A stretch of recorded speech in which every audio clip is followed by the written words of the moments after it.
Iwan Fals, nama yang begitu lekat dengan musik rakyat Indonesia. Di balik suara khas dan lirik kritisnya, tersimpan kisah panjang perjalanan seorang musisi yang tak pernah lelah menyuarakan aspirasi rakyat. Perjalanan karir Iwan Fals adalah sebuah petualangan panjang.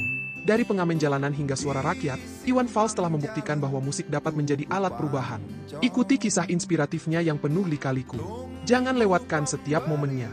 Subscribe sekarang untuk tahu lebih jauh tentang musisi satu ini. Lelaki bernama asli Virgiawan Listanto lahir di Jakarta, 3 September 1961 yang kemudian dipanggil Iwan Fals adalah anak dari pasangan Haryoso, ayah, almarhum, dan Lis, ibu. Waktu pulang dari Jeddah ketika musim haji di saat kebanyakan orang membawa air zam-zam, Iwan kecil menenteng gitar kesayangannya. Dalam perjalanan pesawat dari Jeddah ke Indonesia, seorang pramugari menghampirinya dan meminjam gitar. Tapi begitu baru akan memainkan, pramugari itu heran karena suara gitar Fals. Waktu itu Iwan Fals belum bisa nyetem gitar. Pramugari itu membetulkan dan mengajari memainkan lagu Blowing in the Wind milik Bob Dylan. Masa kecil Iwan Fals banyak dihabiskan di Bandung, di mana ia mulai tertarik pada musik. Lingkungan sekitar yang penuh dengan pergolakan sosial turut membentuk pemikiran kritisnya yang kemudian dituangkan dalam lirik-lirik lagunya. Sebelum terkenal, Iwan Fals sering mengamen di berbagai tempat untuk menyalurkan bakat musiknya. Ia juga sempat bergabung dengan beberapa band sebelum akhirnya memutuskan untuk bersolo karir. Nama panggung ikonik, Iwan Fals, ternyata memiliki kisah menarik di baliknya. Nama aslinya adalah Virgiawan Listanto, namun nama panggung yang melekat padanya justru diberikan oleh seorang teman dekat, Engkus. Konon, Engkus memberikan nama tersebut karena Iwan seringkali tidak tepat nada saat bernyanyi atau sering disebut Fals saat tampil.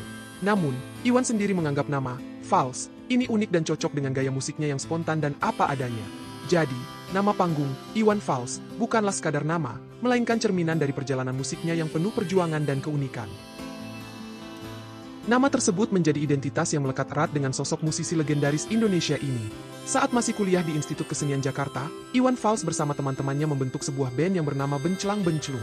Band ini menjadi salah satu legenda band kampus pada masanya, dan menjadi batu loncatan bagi karir musik Iwan Fals. Benclang Benclung, grup humor beranggotakan mahasiswa IKJ yang meraih juara kedua di Festival Musik Humor Nasional 1979. Di antara mereka, terdapat nama Subarkah Hadi Sarjana, Barkah, dan Virgiawan Listanto yang sekarang dikenal dengan Iwan Fals.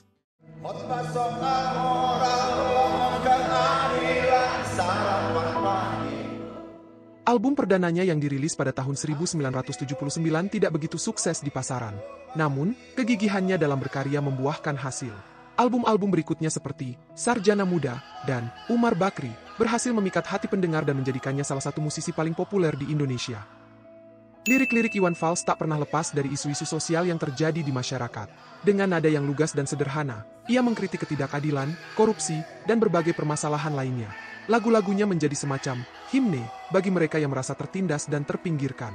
Perjalanan karir Iwan Fals tidak selalu mulus. Di era Orde Baru, lagu-lagunya seringkali dianggap subversif dan dilarang. Namun, hal itu tak menyurutkan semangatnya. Ia terus berkarya, bahkan di tengah ancaman dan tekanan. Selama Orde Baru, ada beberapa jadwal konser Iwan Fals yang dilarang dan dibatalkan oleh pihak keamanan karena lirik-lirik lagunya yang kritis, demonstratif, dan membangkitkan perlawanan masif. Ketika Sofyan Ali menggagas rencana tur 100 kota di seluruh Indonesia terhalang oleh pembatalan izin secara tiba-tiba oleh kepolisian. Padahal seluruh perlengkapan, personel, seluruh persiapan konser sudah matang, dan sudah berada di lokasi konser Palembang. Akhirnya seluruh rangkaian tur 100 kota dibatalkan.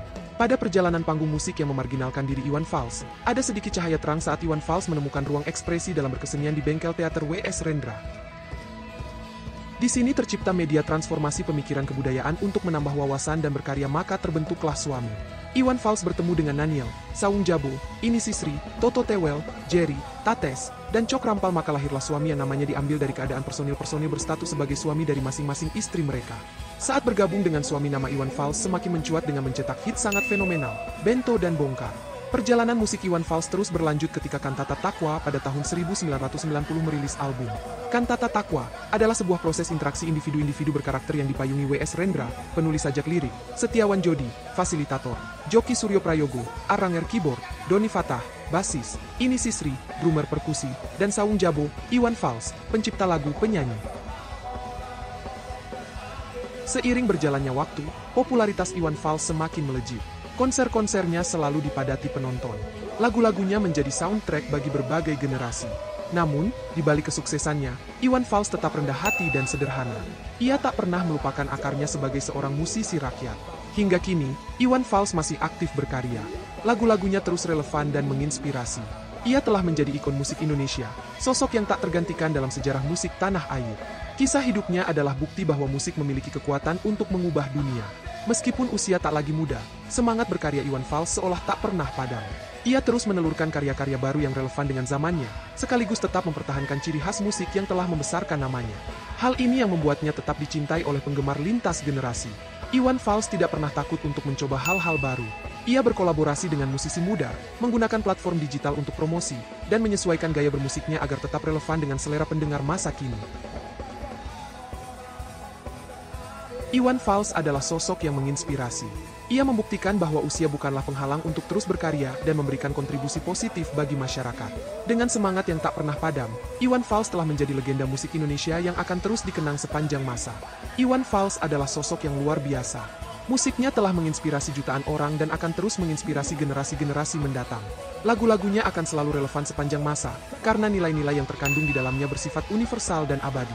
Nah, itulah dia cerita tentang Iwan Fals. Kalau kalian suka video ini, jangan lupa like, komen, dan yang paling penting, subscribe ya. Dan aktifkan lonceng notifikasinya agar kalian gak ketinggalan video-video seru lainnya dari kami. Sampai jumpa di video berikutnya. Terima kasih sudah menonton.